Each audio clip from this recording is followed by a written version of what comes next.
Un gâteau yaourt léger, moelleux et facile à faire, ça vous tente? Alors, c'est parti! Le gâteau yaourt, généralement, on connaît tous la recette. C'est celle que l'on fait dans notre enfance avec notre maman.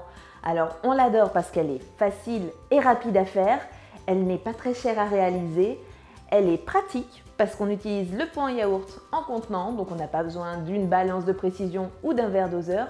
Bref, c'est le gâteau parfait à faire avec les enfants pour le goûter, pour les gâteaux d'anniversaire ou même tout simplement pour le petit déjeuner. Je ne vais pas blablater beaucoup plus là-dessus, je vous propose tout de suite qu'on passe à la recette. Pour réaliser cette recette, vous aurez besoin d'un yaourt nature, de sucre en poudre, d'œufs, de farine, de fécule de maïs, de levure chimique, de sel et d'huile neutre. Je vous conseille d'aller voir directement l'article complet sur mon site www.mycake.fr. Vous y retrouvez notamment les ingrédients pour vos propres moules grâce à mes cake culettes. Tout d'abord, préchauffez votre four à 150 degrés Celsius en convection naturelle. Chemisez votre moule de papier cuisson. Dans un grand saladier, versez le contenu de votre yaourt nature. Pour ma part, j'utilise un yaourt nature entier parce qu'il contient plus de matière grasse, ce qui apporte plus de moelleux au gâteau yaourt. Après, vous pouvez utiliser absolument n'importe quel yaourt, celui que vous préférez. Vous pouvez même prendre, si vous le désirez, un yaourt aromatisé, vanille, citron ou n'importe quel parfum. Je vous conseille juste de diminuer un petit peu la quantité de sucre dans ces cas-là. Et d'ailleurs, quel est le yaourt que vous utilisez pour cette recette de gâteau yaourt? N'hésitez pas, dites-le moi en commentaire, je serai absolument ravie de savoir quelle est votre petite astuce pour réussir cette recette. À présent, nettoyez et séchez le pot de yaourt que vous venez de vider. C'est lui qui nous servira de verre doseur pour la majorité des autres ingrédients à venir. Dans un autre bol, versez la farine de blé, la fécule de maïs, la levure chimique et le sel. Et mélangez le tout. Par-dessus le yaourt, ajoutez le sucre en poudre et mélangez bien.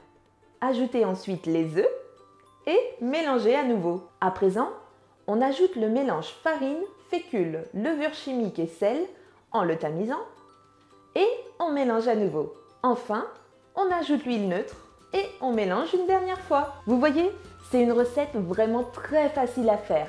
Donc, si jamais elle vous plaît, n'hésitez pas.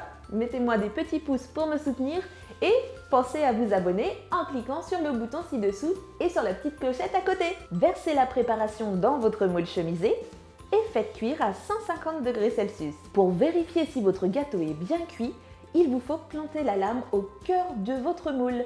Il faut que celle-ci ressorte propre mais légèrement humide. Si jamais elle est trop sèche, c'est que votre gâteau est trop cuit.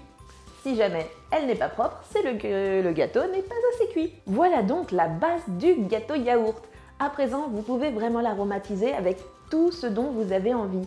Vous pouvez mettre des zestes d'agrumes, mettre des extraits de vanille, rajouter une cuillère à soupe de fleurs d'oranger ou de rhum, mettre des morceaux de fruits dedans, des petits fruits secs ou quoi que ce soit. Remplacer le sucre, remplacer l'huile, remplacer la farine si vous voulez. Vraiment, elle est géniale cette recette parce qu'on peut vraiment l'aromatiser à l'infini. Bref, faites-vous plaisir, n'hésitez pas, faites des tests. Et vous voilà donc avec un gâteau yaourt léger et moelleux à dévorer avec ou sans enfants. J'espère que la recette vous aura plu. Dites-moi en commentaire ce que vous en aurez pensé surtout. À très bientôt. Un gâteau léger, un gâteau yaourt. Je ne vais pas Je vous conseille vivement d'aller voir mon article. Je vous conseille vivement d'aller voir mon article. Tout d'abord, préchauffez votre four à 150. Vous pouvez même prendre, si vous voulez, savoir quels sont vos petits astuces. Et d'ailleurs, quel est le gâteau? Non, quel est le yaourt? N'hésitez pas, dites-moi en commentaire ci-dessous le yaourt préféré que vous avez. Je suis dis donc.